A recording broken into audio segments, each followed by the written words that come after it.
2023년 5월 13일 이정훈입니다. 산업부 2차장, 2차관을 전격 교체했습니다. 윤 대통령이. 네, 뭔가 해보겠다는 뜻인데 그러한 해보겠다는 걸 좀 더 과감히 그러나 신중하게 해주실 것을 당부드립니다. 5월 10일 박일준 산업통상자원부 2차장을 경질했습니다. 약간 얘기가 나왔는데 이제 왜 그랬는지 구체적인 이야기가 나옵니다. 제가 이 유튜브를 통해서 산업자원부와 환경부가 진짜 복지부동한다. 탈핵정책 바꾸지도 않고 4대강 그대로 유지하고 환경부는 정말 장관부터 말을 심하게 하면 자기 살궁리만 한다. 문재인 정권이 엉망으로 만든 건 아는데 근데 마구잡이를 바꾸면 나중에 정권 바뀌면 책임 추궁당하니까 룰이 바뀔 때까지 기다리고 아무것도 안 한다. 이게 문제다 그랬습니다. 그러면서 원희룡과 한동훈 장관을 비교했습니다. 그 사람들은 그건 몰라서 그러나 그들은 탁탁 치고 나가지 않느냐.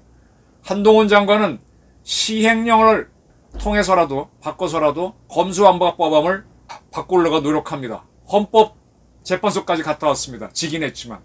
근데 나머지 장관들은 뭘 하느냐.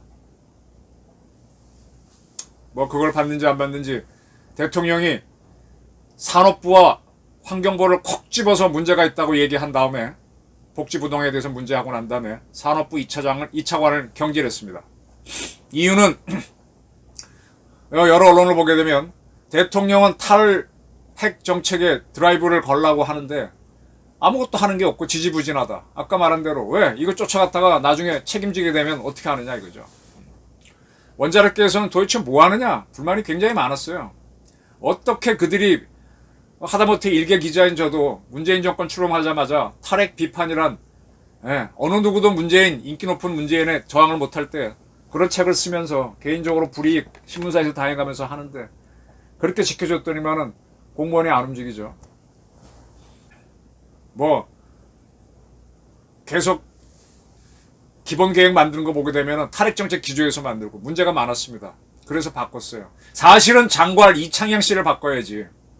근데 장관을 바꾸게 되면 탈핵정책을 폐지할 수 있는 장관을 세우면 또 야당이 벌떼같이 일어나서 인사검증에 또 시끄러워지니까 못 바꾸는 것 같아요. 그래서 차관을 바꾼 걸로 보입니다. 지금 공무원들이 안 움직여요. 윤석열 대통령 인기가 50% 넘어가면 하겠지. 안 해. 행정의 일관성은 굉장히 중요하지만 잘못된 행정도 그대로 자기 살기 위해서 그렇게 한다는 이 공무원들, 이 연금 받기 위해서 살아가는 이 연금 충돌을 어떻게 할 것이냐. 그들을 같이 뛰게 하지 못한다면 윤석열 정부는 성공을 해도 절반밖에 못합니다. 거꾸로 얘기하면 반대는 절반은 실패한다는 겁니다. 그게 답답했는지 장관은 냅두고 차관을 바꿔서 사인을 보냈습니다. 그리고 환경부에 대해서도 공개적으로 경고를 했죠. 그리고 한전 사장도 이번에 교체를 하는 쪽으로 가닥을 잡았습니다. 좋습니다. 저는 이게 꼭 필요하다고 보고요. 제2의 한동훈, 제3의 원희룡, 제4의 박진 같은 사람들이 나와줘야 돼요. 따박따박 뭔가 바뀐 모습을 보여줘야 돼요. 지금 똥 치우는 게 윤석열 정권의 하나의 중요한 일인데 똥 치우는 걸 장관들이 안 하고 몸살이고 뭐 그렇게 본인들이 고귀하다고 그래. 국민들이 원하는 대로 하는 서번트, 종인데 국민들을 위해 군림하고 자기는 손에 피 안 묻히려고 그러는 그런 장관들을 왜 두냐 이거예요. 지금 고용노동부 장관 민노총각과의 싸움을 합니까? 지금 이 말 나온 김에 국가정보원장 지금 제대로 합니까? 이북 와해시키는 공작하고 있어요. 국정원법 개정안이 따라서 이제 뭐 여러 가지 문제가 내년 초부터 되니까 거기에 대해서 뭐라고 해서 시끄럽긴 하지만 본연의 임무 공산주의 박멸을 위해서 앞장서고 있냐고. 국정원장. 이런 사람들이 쩍쩍쩍 움직일 때 제가 오늘 이 방송을 하는 이유는 국방 문제를 거론하기 위해서입니다. 이종섭 씨가 국방부 장관을 했어요. 그리고 김용원 씨는 경호실장인데 대통령의 고등학교 1년 선배입니다. 학도옥단장을 서로 주고받았죠. 김영현 씨는 국방의 문제에 대해서 일부러 입을 꽉 다물고 있고 이종섭 씨가 하는데 이종섭 국방부 장관이 한 게 없잖아요. 하다못해 북한 무인기가 휘저었을 때도 장관이 합참의장이 찍소리도 못하고 대통령이 우리도 하라 그러니까 그때서야 사단급 무인기를 집어넣는 그런 무책임한, 물론 지금 군에서 큰 사고도 없었습니다. 그건 럭키한 거고 이 군인다운 맛들이 없잖아요. 자, 이번에 제가 오늘 드리는 말씀은 국방개혁을 하겠다고 김관진 씨를 부위원장, 대통령을 위원장으로 해서 혁신위원들을 뽑았습니다. 국방개혁은 해야 됩니다. 근데 어느 방향으로 어떻게 할 것인지가 참 중요한데 이거는요, 누차 말씀드리지만 이거는 정말 잘해야 됩니다.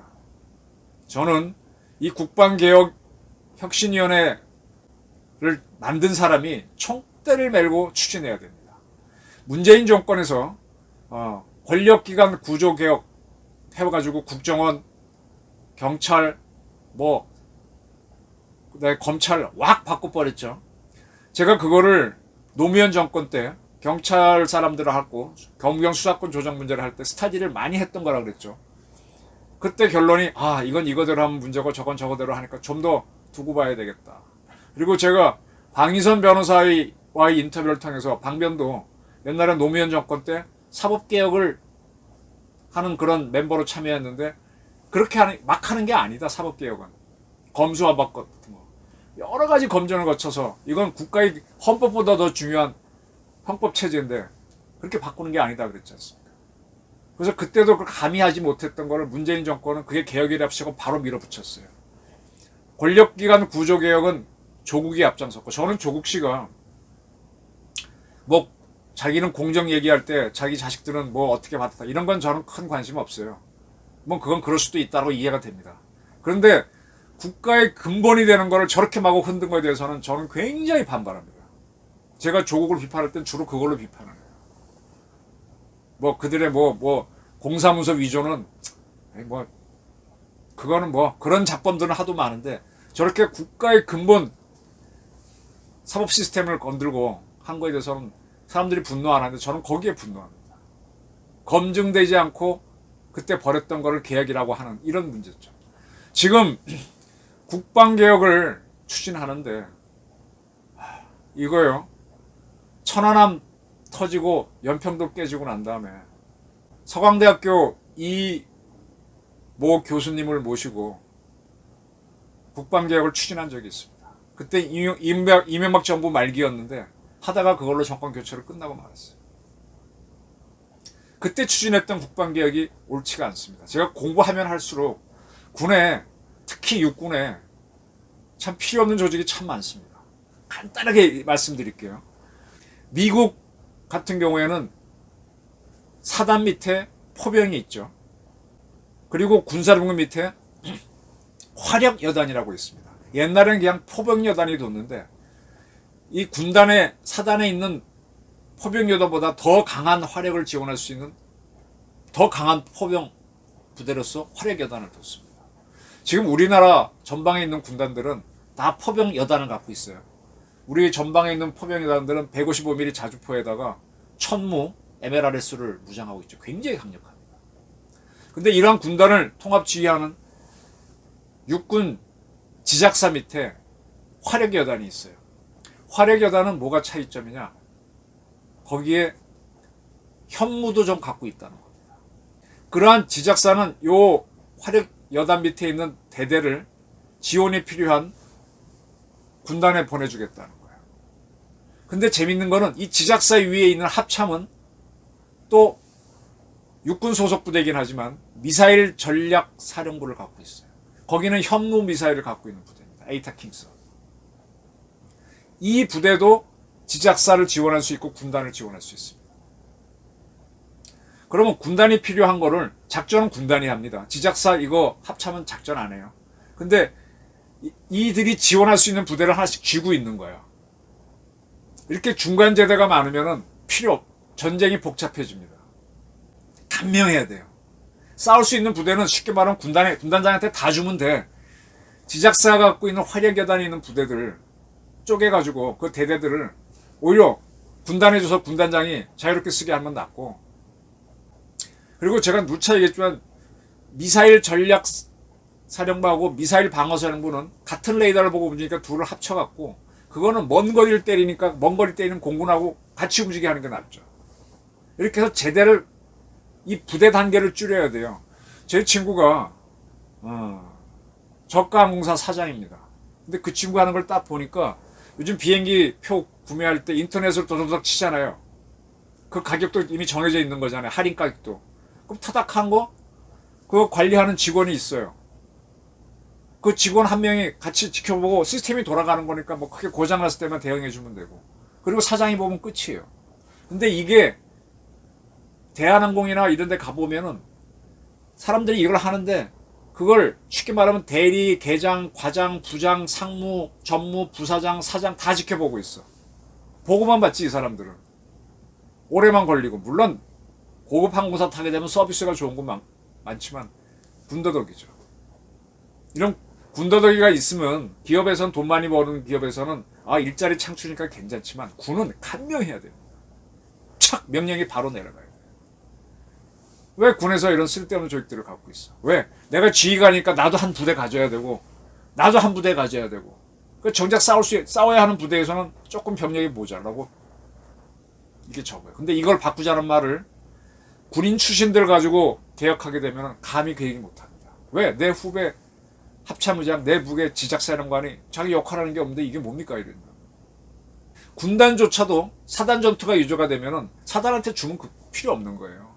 미국은 육군 같은 경우에 앞으로 작은 전투가 많아지면 여단이 가서 싸우게 되고 중간 전투는 사단이 싸우면 되고 큰 전투는 군단, 더 큰 전투는 군사령부가 싸우면 돼요.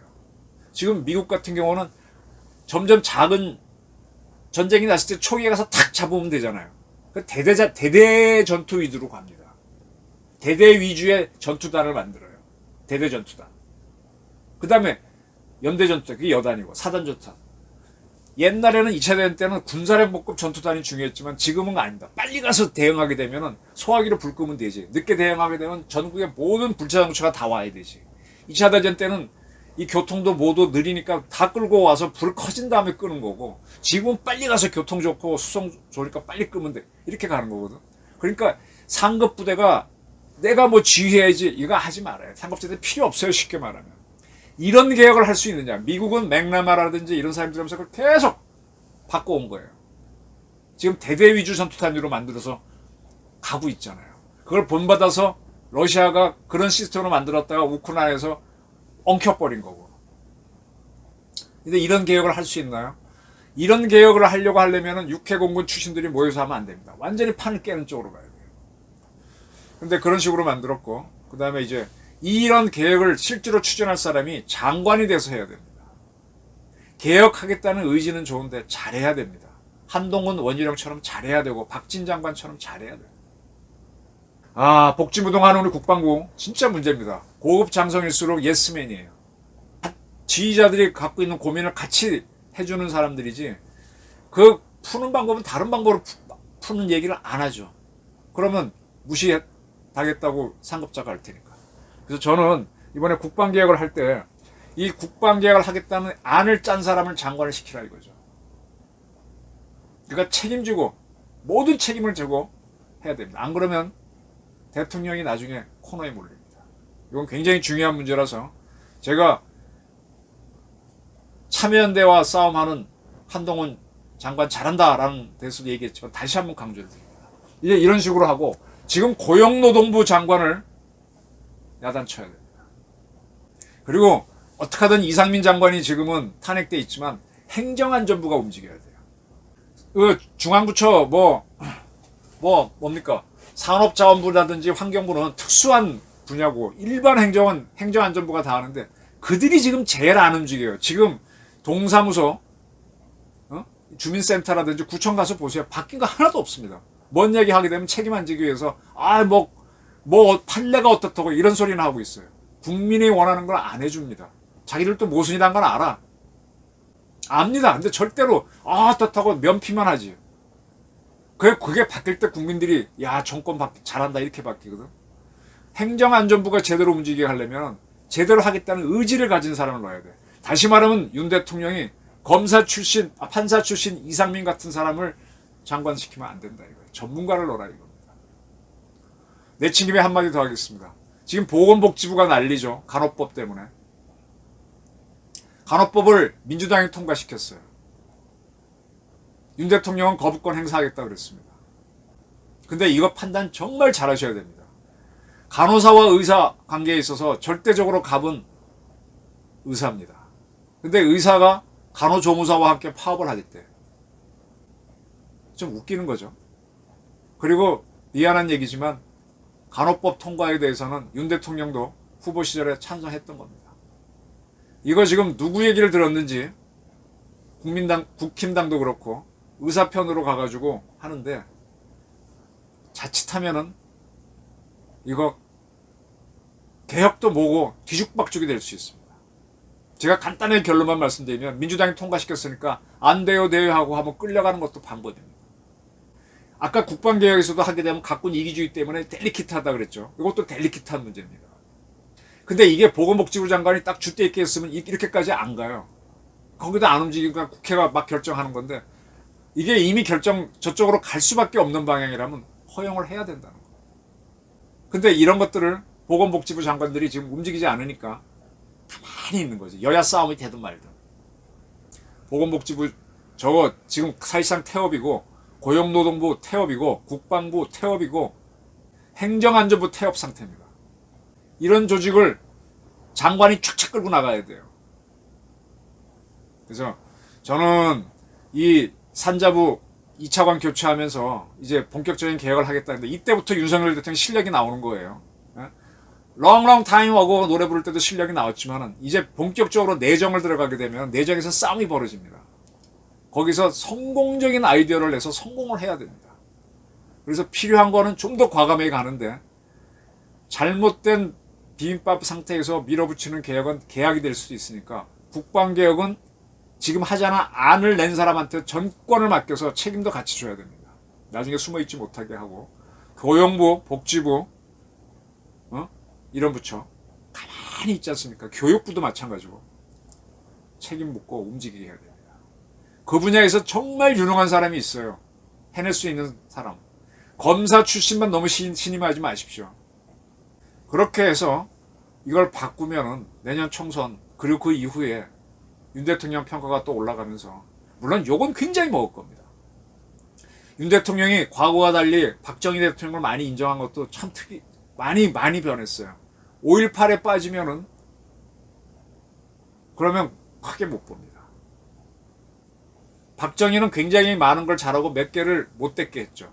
5.18은 많은 게 뒤죽박죽이고 뭐 민주화를 하나를 몇 개를 잘한 거죠.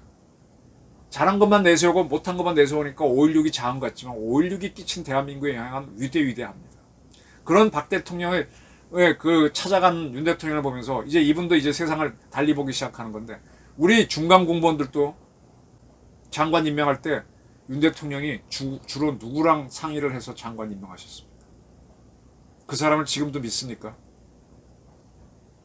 그 사람은 이 통합을 얘기했던 사람이에요. 제가 누군지 말은 안 드립니다. 근데 윤석열 정권은 기본적으로 개혁 정권이 돼야 되는 거예요. 똥 싸놓은 거 똥 치는 것부터 해야 돼. 근데 이 사람들이 지금 각부처 장관을 가가지고 이렇게 무마한다고 가면서 죽도밥도 아닌 걸로 하고 있잖아. 원희룡, 한동훈, 박진 빼고 나고. 박진 장관은 아직 외교부 개혁은 안 했습니다. 본인이 외교를 그럭저럭 잘했다는 거죠. 윤 대통령께서 듣는 이 귀를 좀 더 넓히고 우리 사회에 프로들이 많아요. 그런 사람들을 찾아내서 하시기 바라고 잘못된 개혁을 하지 마시기 바랍니다. 좀 더 과감히 그러나 신중하게 특별히 부탁드립니다.